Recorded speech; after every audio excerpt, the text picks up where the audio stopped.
There are people who move through life quietly, not because they are shy, not because they are broken, but because somewhere along the way, the noise of connection began to feel heavier than the silence of being alone. If you've ever looked around and realized there's no one you'd call a close friend, no one you regularly text, confide in, or lean on, this isn't a coincidence, and it isn't a failure either. It's a psychological response, one that forms slowly, almost invisibly. Most people assume that having no friends means something went wrong socially, that someone didn't try hard enough, didn't fit in, didn't put themselves out there. But that explanation is too shallow. It ignores the inner history that shapes outer behavior. Because people don't end up friendless by accident. They arrive there through experience, through repetition, through learning. At first, it usually doesn't start as isolation. It starts as effort, trying to belong, trying to connect, trying to be understood. There were moments when you showed up emotionally, when you listened deeply, when you cared more than you admitted. And slowly, you noticed something. The energy wasn't returned in the same way.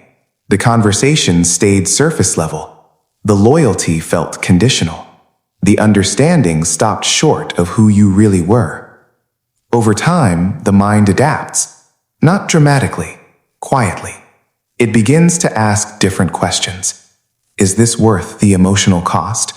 Is closeness safe? Is being known actually beneficial? And when those questions go unanswered too many times, a shift happens. Not outwardly, internally. Psychologically, people who end up with no friends are often highly perceptive. They notice inconsistencies others overlook.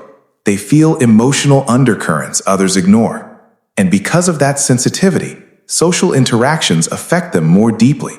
A dismissive comment lingers. A subtle betrayal cuts deeper. A lack of reciprocity registers clearly. So instead of hardening or becoming bitter, many choose distance, not as punishment, as protection. Loneliness, in this case, isn't the absence of people. It's the absence of emotional safety. Being around others but not feeling seen can be more isolating than being alone. And once the mind learns that, it begins to prefer solitude. Not because it's painless, but because it's predictable. There's also a quiet grief that comes with this path. Watching friendships from the outside, seeing groups form easily, hearing people talk about their people, and wondering why that kind of connection feels inaccessible. The grief isn't loud. It doesn't ask for attention. It sits quietly in the background, especially during moments that are supposed to be shared. Birthdays, good news, hard days. Times when you realize there's no one to message without overthinking whether you're a burden. And yet, even in that loneliness, there's a strange clarity. People with no friends often know themselves deeply. They've spent time alone with their thoughts. They've examined their emotions without distraction. They've learned to self-regulate instead of relying on constant validation. This isn't romantic, it's earned. But it comes with conflict. Because humans are wired for connection. No matter how independent someone becomes, there's still a part of them that wants to be understood without explanation, to be accepted without performance, to be chosen without effort. And that part doesn't disappear just because you've learned to live without it. So an inner tension develops, a desire for closeness and a fear of it, wanting connection, but only the kind that feels real, wanting friends, but not at the cost of emotional compromise. That tension creates hesitation.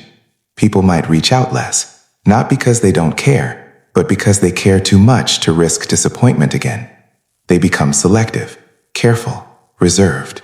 From the outside, this can look like emotional distance, but inside, it's emotional intelligence trying to protect itself.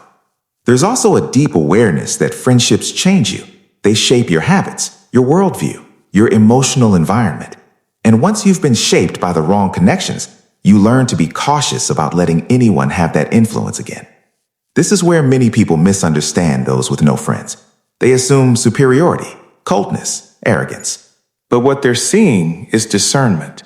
A mind that has learned that not every connection is nourishing, that proximity doesn't equal intimacy, that company doesn't guarantee care.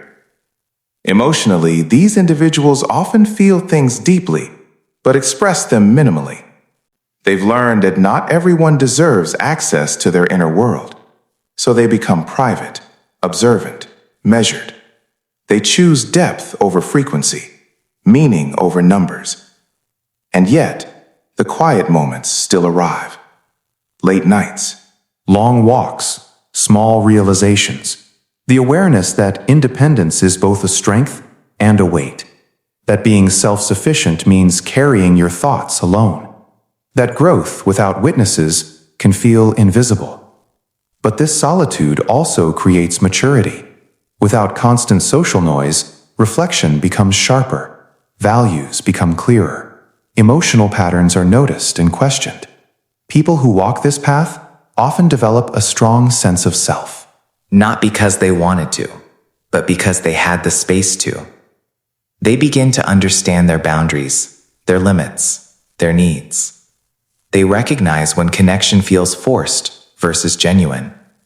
And over time, the need for many friends dissolves. What remains is a quiet openness to the right ones.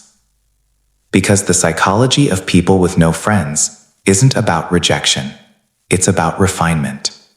It's about learning that connection should feel safe, not draining. that being alone isn't a flaw when it's chosen consciously. That solitude can be a season, not a sentence. The growth comes when isolation stops being armor and becomes awareness. When the walls soften just enough to allow possibility.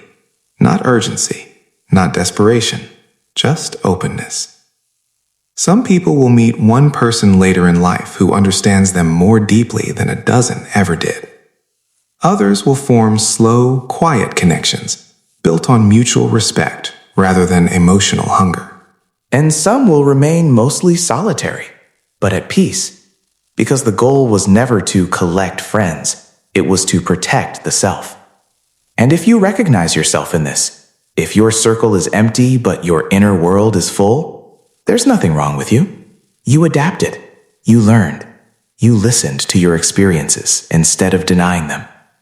Silence, in this case, isn't absence, it's intention. And one day, whether connection arrives or not, you'll realize something quietly powerful. You didn't disappear from the world. You simply learned how to stand within it without losing yourself.